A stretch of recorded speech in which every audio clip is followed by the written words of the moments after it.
Halo guys, ketemu lagi sama Bro and Bre di sini. Film kali ini temanya adalah voice phishing atau penipuan suara. Jujur, Mimin dulu pernah kena penipuan kayak di film ini Bre, dan sampai sekarang duitnya nggak pernah balik lagi. Semoga aja Bro Bre semua nggak ada yang ketipu voice phishing ya, amin. Di kota Busan, Korea Selatan, seorang mandor proyek lagi sibuk ngatur kuproy biar kerjanya cepat selesai dan sesuai SOP. Karena kerjanya bagus, si mandor yang namanya John mau dikasih bonus plus promosi sama atasannya. Kata bosnya nggak sia-sia John resign dari kepolisian dan ikut sama dia. Soalnya pendapatannya jauh meningkat sampai udah mau beli rumah. Emang si John ini mantan seorang polisi Bre. Dia banting setir demi gaji yang lebih gede biar bininya lebih bahagia. Bininya si John namanya Mia dan dia ngejalanin kafe kecil-kecilan. Si John langsung nelpon bininya buat ngajakin jalan-jalan. Karena Mia nggak tahu dia mau dipromosiin, jadinya nolak. Buang-buang duit aja katanya. Pas itu emang lagi agak rame kafenya, makanya Mia keburu nutup teleponnya sebelum John ngasih tahu tentang promosinya. Terus ada kupre bertato nggak pakai helm ditegur sama John. Rupanya si kupre ini orang yang lagi nyusup. Dia ngeluarin alat aneh yang fungsinya ngilangin sinyal telepon di area konstruksi. Di saat yang sama, Mia dapat SMS spam dan tanpa pikir panjang langsung ngeklik link tautannya. Balik ke proyek, ada kupre yang kejebak di tiang penyangga gara-gara dudukannya copot. Mandor John langsung nyamperin buat nolong. Dia ngulurin tangannya buat narik si kupre, tapi tanpa dikasih tahu kelanjutannya, tiba-tiba adegan pindah ke Mia yang lagi ditelepon sama nomor gak dikenal dan ngaku sebagai teman pengacaranya si John. Kata si pengacara, kupre tadi meninggal dan si John ditangkap polisi karena lalai. Mia nggak langsung percaya gitu aja dong. Dia coba nelpon John tapi nggak bisa dihubungi. Terus dia nelpon kantornya John dan yang jawab telepon ngebenerin kabar barusan. Otomatis Mia jadi panik Bre. Dia sampai nutup kafenya padahal ada pelanggan yang mau ngopi-ngopi. Lagi-lagi ada nomor gak dikenal nelpon dia yang ngakunya dari kantor polisi, nyuruh Mia ke sana. Belum sempet jalan si pengacara nelpon lagi. Dia ngasih pilihan ke Mia buat nyelesain pakai uang jaminan biar si John gak ditahan. Karena semua telepon barusan bener-bener bikin panik, akhirnya Mia langsung transfer uang 70 juta won ke si pengacara tanpa pergi mastiin ke kantor polisi dulu. 70 juta won kalau dirupiahin sekitar 850 juta ya Bre. Lumayan kan bisa beli rumah 2 lantai di pinggiran Depok. Singkatnya, adegan nunjukin kalau si kupre berhasil diselamatin sama John. Terus yang barusan nimpa Mia apaan ya?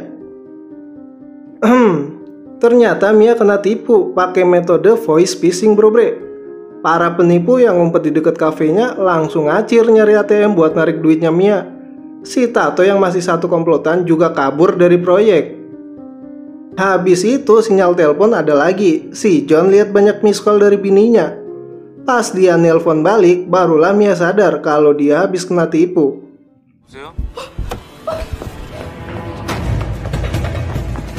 Buru-buru dia pergi ke bank, tapi duitnya udah ditarik duluan sama para penipu. Mia pun lemes ambruk gak berdaya. Habis bikin laporan ke polisi, dia jalan pulang kayak orang linglung. Tambah apes karena orang yang ngaku pengacara nelpon dia lagi buat provokasi nyuruh nyari dia kalau pengen duitnya balik. Tentu aja kalau di kehidupan nyata itu hampir mustahil yang gak Bre. Mia sampai gak sadar dia lagi di tengah jalan dan akhirnya ketabrak mobil. Rupanya komplotan penipu ini adalah kelompok profesional dan korbannya bukan cuma Mia aja. Kepolisian Korea Selatan juga kesusahan mengusutnya karena basis mereka ada di Cina.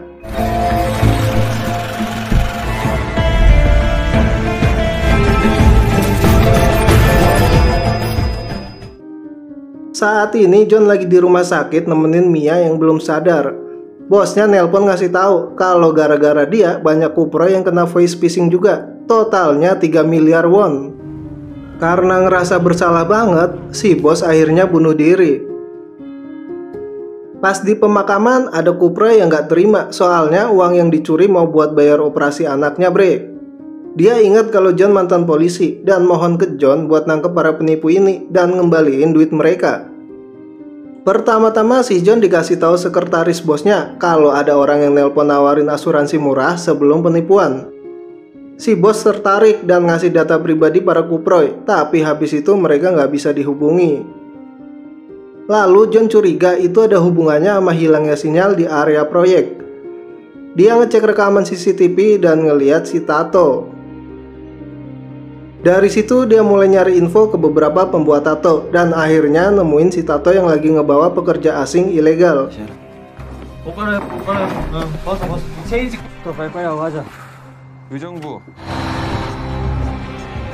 John nabrak mobilnya terus ngajar si tato sampai ngasih tahu siapa bosnya.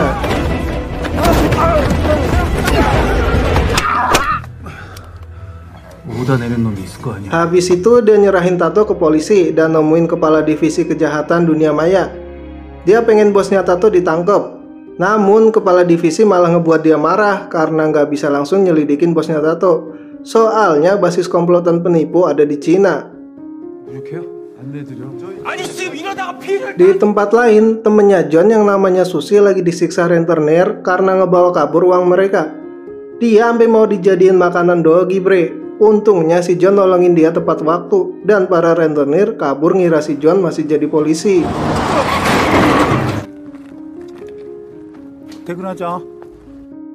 Tujuan John pengen minta tolong ke Susi buat ngelacak lokasi komplotan penipu. Soalnya Susi ini seorang hacker bre. Susi nyambungin HP-nya Mia ke laptopnya, tapi komplotan penipu ini pakai lokasi palsu. Udah gitu, nomor yang kirim SMS phishing juga nomor palsu dan nggak bisa dilacak. Satu yang jelas bahwa komplotan penipu ini adalah sebuah organisasi besar karena di backsound si penelpon kedengeran agen-agen lain yang lagi pada nelponin korban juga. Karena butuh data lebih banyak, John nekat ke tempat bosnya tato, meskipun dia tahu para polisi lagi ngintai tempat itu. Pas itu si bos lagi meeting sama kaki tangannya yang bertugas ngumpulin data pribadi calon korban. Mereka baru aja dapat 2000 data personal dari calon pelamar sebuah perusahaan besar. Selesai meeting, John ngasih tahu kalau ada polisi yang lagi nyusup. Mereka langsung nangkap si polisi itu dan ngebuat polisi lainnya datang nyerbu. Otomatis suasana jadi kisruh. Dan si bos curiga sama John, tapi John ngaku kalau kesini cuma mau ngelamar kerja aja. Dan pas si bos nggak waspada, diem-diem John ngambil flash disk di atas meja. Habis itu dia ikut kabur sama si bos. Terus biar si bos lebih percaya sama John, dia ngebantu bos habis-habisan biar bisa menghindari kejaran polisi. Nggak tanggung-tanggung bre, John sampai rela identitasnya ketahuan sama polisi dan ikutan jadi buron. Semua usahanya barusan gak sia-sia karena si bos mulai percaya sama John, sampai jemput dia buat pergi bareng. Sebagai ganti balas budi, si John minta tolong buat ngirim dia kerja ke kantor pusat di Cina. Soalnya dia udah jadi buronan di Korea. Si bos pun setuju dan ngasih dia kartu namanya buat nanti ditunjukin ke agen organisasi pas udah sampai di Cina. Tau-taunya habis turun dari mobil, si John malah ngelaporin bos barusan ke polisi biar ditangkep. Sebelum berangkat ke Cina, John ngunjungin bininya dulu yang masih belum sadarkan diri. Dia dibikinin paspor palsu sama Susi sekaligus tetek bengeknya buat bekal selama menyamar. Selain pengen ngebongkar sindikat voice phishing ini, ternyata John juga punya dendam pribadi ke si pengacara dan pengen ngebunuhnya. Perjalanannya di Cina dimulai dengan mencari agen bosnya tato. Dia juga terus muter rekaman suara si pengacara yang udah bikin bininya celaka. Pas lagi tidur, beberapa orang dari organisasi nyergap dia. Organisasi ini emang sangat ketat dalam merekrut orang baru. Tim manajer operasional nyuruh anak buahnya buat cross-check informasi pribadi samaran John dengan kata-kata John sendiri. Untungnya John udah ngapalin semuanya dan dia diterima kerja di organisasi. Oke. Setelah urusan kontrak kerja selesai, John dibawa ke kantor para penipu ngejalanin aksi voice phishing-nya. Gak main-main bre, skalanya bisa dibilang sangat besar. Satu tim penipu berisi 3-4 orang. mereka akan nuntun si korban secara bergantian sampai si korban kemakan jebakan. Software yang digunakan di sini juga sangat canggih. Mereka punya koneksi anti kelacak, aplikasi perubah nomor telepon, sampai aplikasi penyadap telepon korban. Pas itu si John langsung disuruh ngebungkus seorang korban yang udah tinggal transfer duit doang. Tapi si John dengan cerdik ngecopot kabel teleponnya sehingga transaksinya gagal. Dan karena pengamanan di situ sangat ketat, mereka negur si John yang untungnya nggak sampai curiga kalau dia sengaja ngecopot kabelnya. Sambil istirahat, John mulai nyari tahu tentang organisasi ini. Seniornya ngasih tahu kalau pengen naik lantai, dia harus diakui sama Wakpro, ketua tim perencanaan.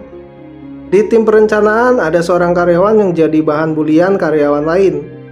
John yang gak tega nolongin orang itu pas dikerjai seniornya. Habis itu turunlah Wakpro karena ada salah satu staff yang salah kasih nomor rekening ke korban.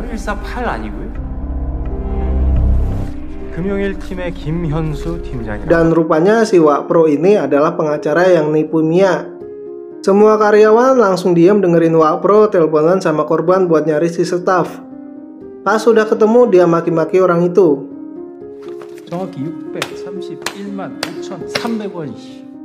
Untuk urusan tugas kotor, timnya manajer yang ambil alih. Mereka menyiksa si staff di depan para karyawan.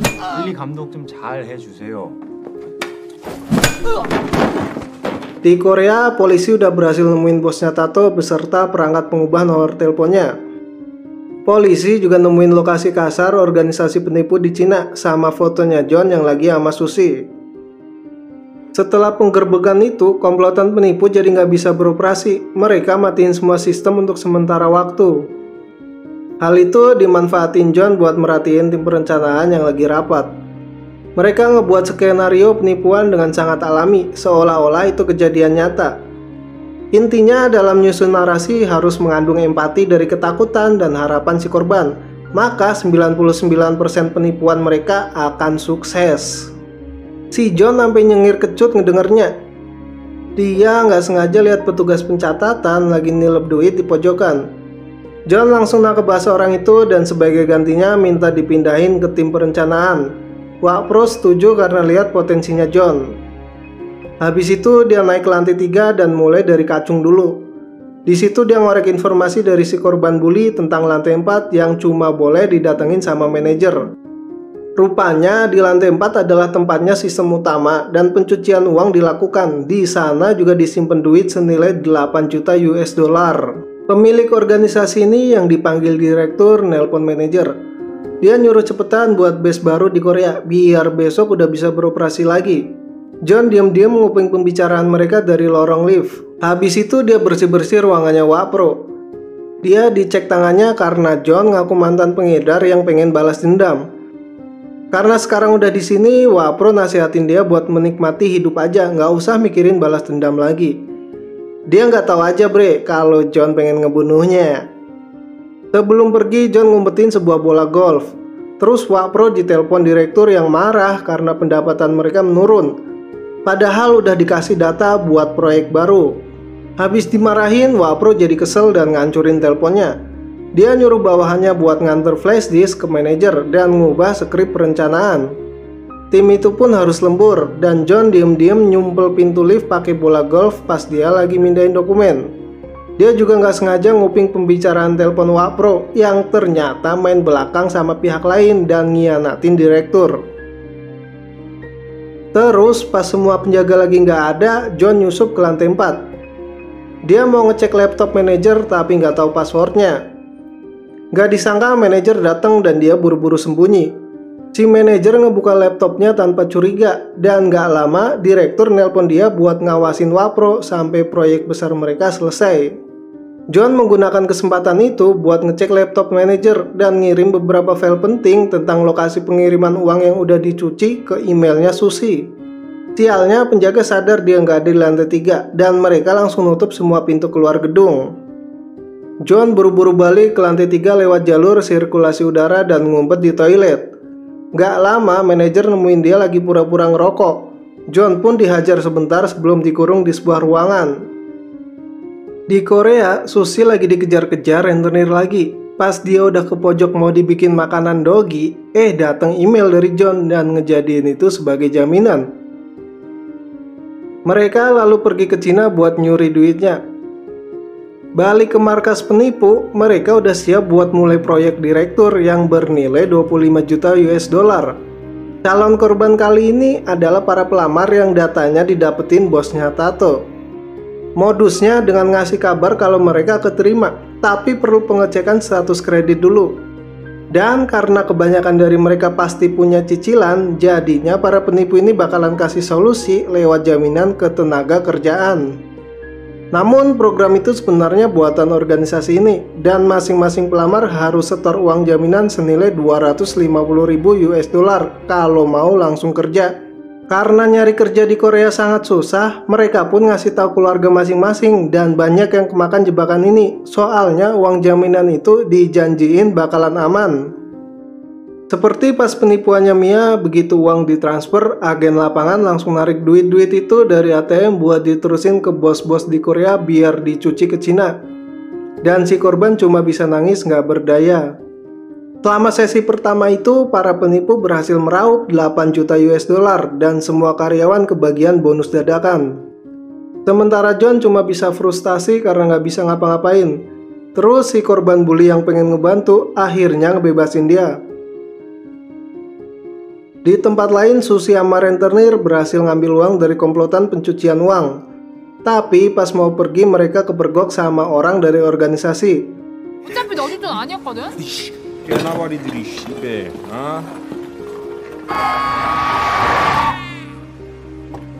Untungnya sebelum mereka dihabisin, para polisi Korea datang nyelamatin.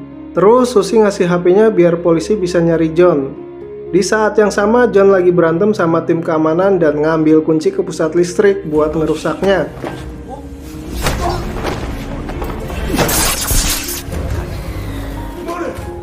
Habis itu dia nyelinap ke ruang Wapro buat ngecek HP rahasianya Wapro. Tapi Wapro tahu dan ngehajar dia dari belakang. Mereka pun berantem sengit di situ.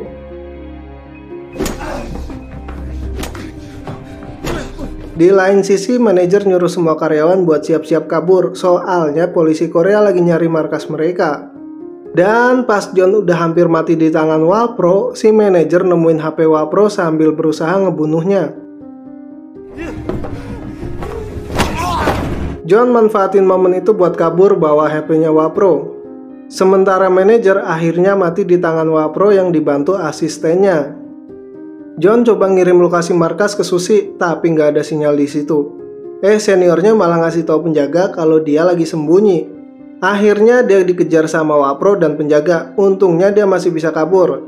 Namun pas dia mau naik lift, si korban bully yang juga di situ malah manggil penjaga dan ngianatin John demi ditukar sama uang. Si John sama penjaga saling berantem di jalur lift, sampai si John bisa ngalahin mereka dan pergi ke atap gedung.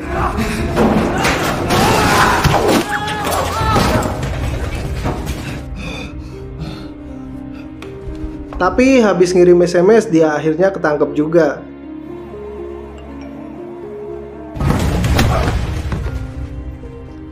Sama Wapro dia dibawa ke lantai 4 dan identitas aslinya juga udah ketahuan.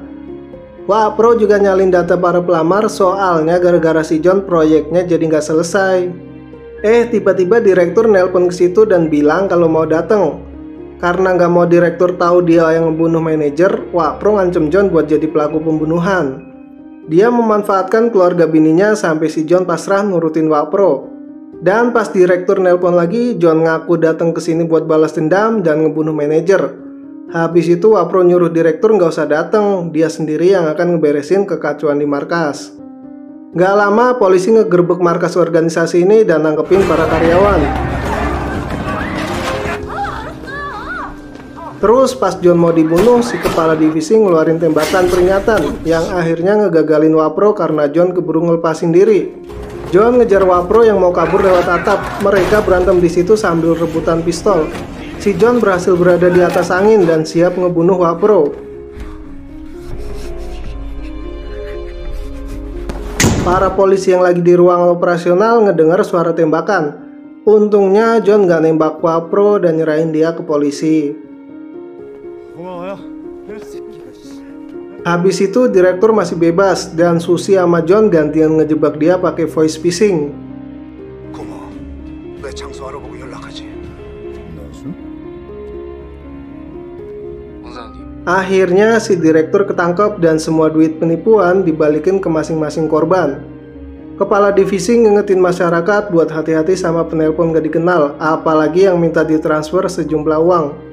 Dia juga ngingetin si korban buat gak nyalahin diri sendiri, karena yang salah adalah para scammer atau pelaku penipuan dunia maya. Setelah balik ke Korea, rupanya Mia udah sadar dan John sangat lega. 3 bulan kemudian, si korban bully datang ke Filipina buat ngajuin proyek voice phishing baru ke mafia Korea. Alasannya dia juga pengen sukses walaupun melalui cara ilegal. Singkatnya, organisasi si korban bully mulai meresahkan warga Korea. Dan untuk itu, kepolisian ngangkat lagi si John jadi detektif di divisi kejahatan dunia maya buat nangkep mereka. Tamat. Hati-hati ya bro bre sama modus penipuan semacam di film ini karena memang beneran ada di dunia nyata. Kita harus selalu waspada sama telepon gak dikenal yang minta aneh-aneh. Soalnya sepengalaman Mimin sangat susah buat ngurus penipuan kayak gini, apalagi buat ngarepin duitnya balik. Oke, segitu dulu bro bre, terima kasih udah nonton dan sampai jumpa di video selanjutnya.